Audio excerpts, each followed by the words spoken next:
Bonsoir à toutes et à tous. Bienvenue dans ce journal au sommaire. Remise de lettres de créance de 12 nouveaux ambassadeurs au président Patrice Talon. C'était hier au Palais de la Marina. Les détails dans ce journal. Hausse vertigineuse des prix de l'huile végétale sur le marché, une inflation qui a pour corollaire un changement d'habitude alimentaire au sein de la population. Et puis hors de nos frontières, l'Europe intensifie son aide à l'Ukraine à l'approche de la prise du pouvoir par Donald Trump. On en parle en fin d'édition.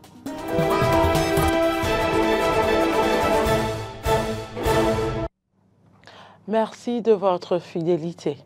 Le président de la République, Patrice Talon, a reçu hier au Palais de la Marina les lettres de créance de 12 nouveaux ambassadeurs accrédités au Bénin dans le cadre de la redynamisation de la coopération diplomatique entre le Bénin et ses pays.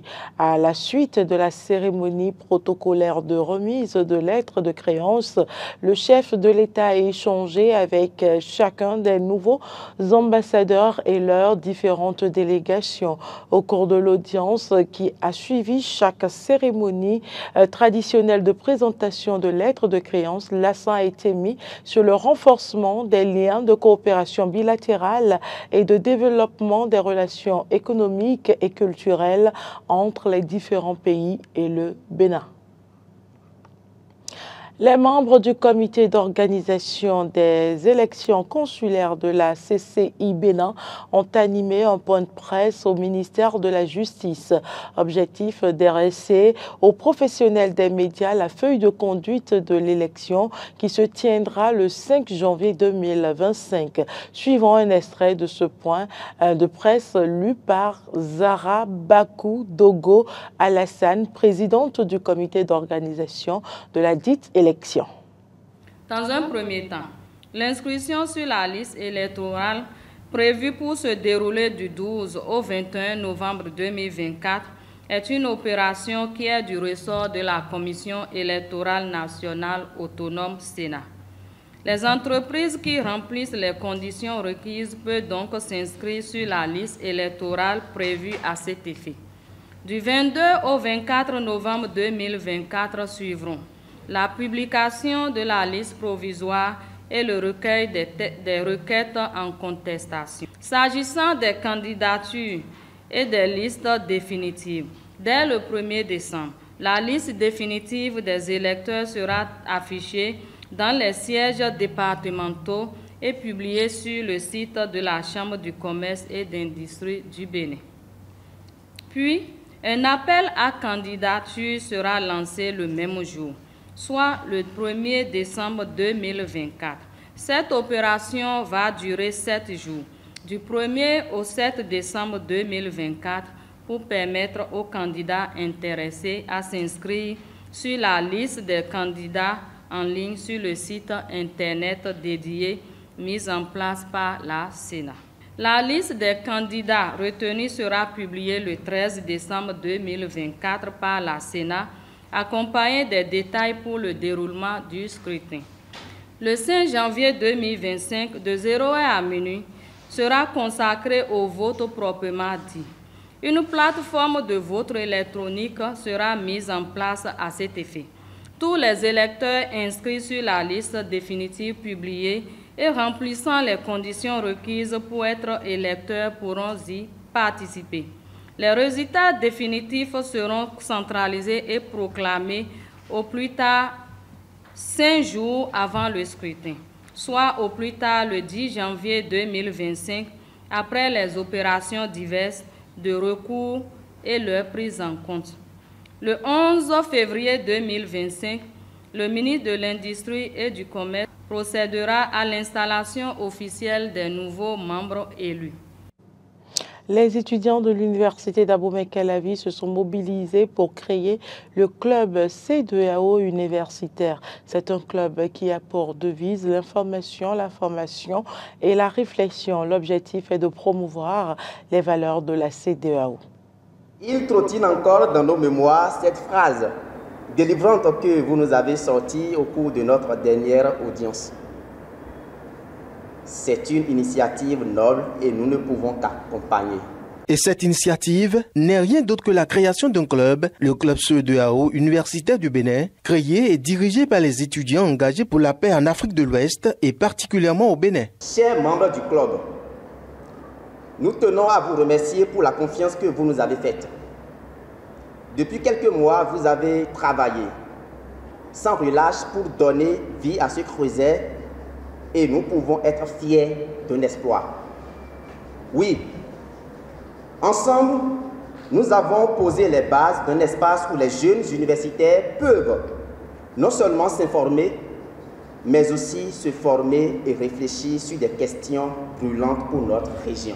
Ce club repose sur une devise « Information, formation et réflexion » et se donne pour objectif de promouvoir les valeurs de la communauté économique des États de l'Afrique de l'Ouest. Notre devise « Information, formation et réflexion » n'est pas qu'un simple slogan. Elle incarne notre volonté de devenir des acteurs du changement plutôt que de rester de simples spectateurs. Et si nous sommes ici, c'est parce que nous avons choisi de promouvoir les valeurs de la CEDEAO. Si nous sommes ici, c'est parce que nous voulons marcher ensemble pour une communauté des peuples unis dans la paix et la prospérité. Le représentant résident de la CEDEAO, Amadou Diong, présent apprécie l'initiative et va prodiguer quelques conseils aux responsables. Vous êtes là pour essayer de faire partager avec les autres les idéaux, la vision et les objectifs de la CEDEAO. Il faut savoir expliquer, aller vers les autres. Mais il ne s'agit pas seulement de ça. Je vois votre devise. L'information, c'est important, vous l'apportez. Et vous apportez la bonne information. Et comme je vous ai toujours dit, il s'agit de vous donner l'information pour que cela ne vous vienne pas d'ailleurs. L'autre objectif du club CEDEAO universitaire du Bénin est aussi de soutenir la vision 2050 de la communauté économique des États de l'Afrique de l'Ouest qui prône une intégration régionale forte et durable. La création de ce club est soutenue par le recteur de l'université d'Abomey-Calavi. Club CEDEAO, information. Club CEDEAO, formation. Club CEDEAO, réflexion. Club CEDEAO, information, formation, réflexion. Revendeuses et acheteurs sont confrontés depuis quelques jours à une hausse galopante du prix de l'huile végétale, communément appelée huile d'arachide. Pour faire face à la situation, certains optent pour un changement d'habitude alimentaire. Suivez plutôt. En l'espace de quelques jours seulement, le prix de l'huile végétale, communément appelée huile d'arachide, a connu une augmentation drastique. Vendu à 1100 francs le litre, peu avant le début de ce mois de novembre, il coûte actuellement entre 1800 et 2000 francs CFA selon les endroits. Au marché de Bégamé à Cotonou, le litre d'huile est vendu à 2000 francs. La situation semble difficile à supporter. L'huile est passée de 800 à 1000 francs. Maintenant, le litre est à 2000 francs et l'huile rouge aussi a augmenté de prix. Le prix du litre d'huile rouge variait entre 600 et 700. Actuellement, c'est à 1200. Nous ne savons plus quoi faire. L'affaire d'huile là, c'est dû. Quand les clientes viennent, elles préfèrent prendre de l'huile rouge. Certaines disent carrément qu'elles vont faire de la sauce graine. C'est sérieux, non? C'est sérieux, non? L'huile se vend à 2000 francs le litre actuellement, alors que nous ne pouvons pas faire tous les repas à l'huile rouge. Frire l'iam par exemple, faire du riz blanc. Hier, j'ai dû prendre le 8e à 250 francs, puisque mon mari ne prend même pas de l'huile rouge. Si tu prends 2000 francs pour la popote et que tu dois acheter l'huile pour 2000 et les autres condiments, poissons, tomates et autres, certaines vendeuses tentent de blanchir l'huile rouge pour frire le poisson. J'en ai été victime la dernière fois et j'ai eu de sérieux problèmes car je suis Vaudouci et je ne prends pas de l'huile rouge. Les commerçantes pointent du doigt le coût élevé de la douane qui se répercute sur les marchandises. Ne sachant à quel sein se vouer, elles appellent le chef de l'État au secours. C'est la douane, qu'on revoit le coût de la douane, puisque ça vient de l'extérieur. Et quand ça vient, il faut que nous fassions un peu de bénéfices libres. Nous appelons au secours, que les autorités nous viennent en aide. Que le chef de l'État nous aide à trouver une solution, parce que nous ne savons pas à quel sein nous vouer. Nous prenions le bidon à 20, 22 000 francs. Aujourd'hui, c'est entre 38 000 et 40 000. Que le chef de l'État fasse quelque chose.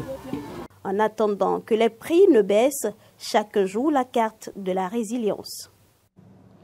Actualité en dehors du Bénin, l'Europe intensifie son aide à l'Ukraine à l'approche de la prise du pouvoir par Donald Trump aux États-Unis. Suivant à ce propos les analyses de Alexis Paulin, cofondateur du média Le Monde Moderne.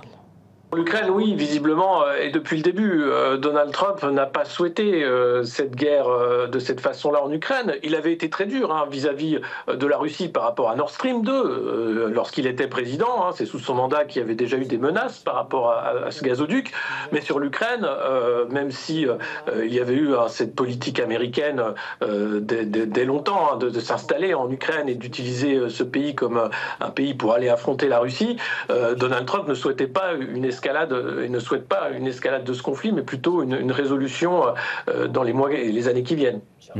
Et du côté du vieux continent en Europe, plus de 118 milliards de dollars ont été accordés par les Européens à l'Ukraine.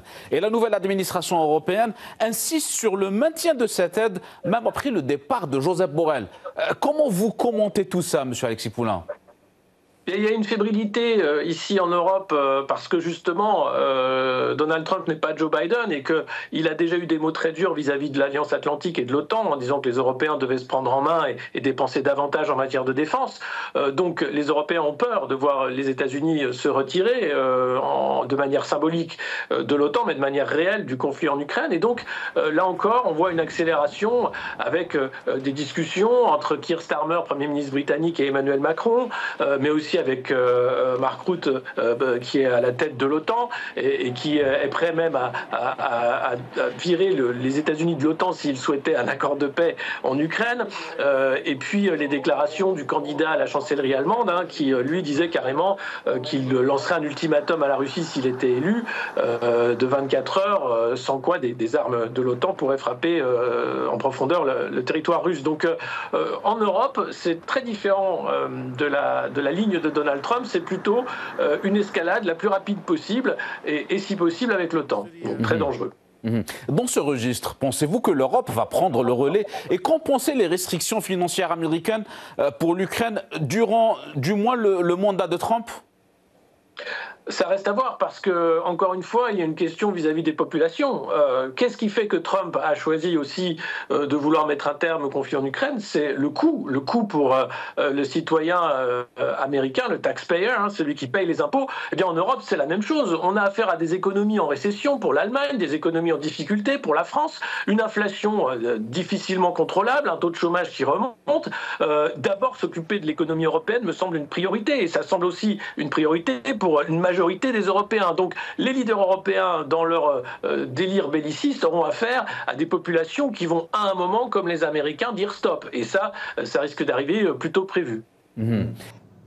C'est tout pour cette édition. Merci pour l'attention. Bonsoir chez vous.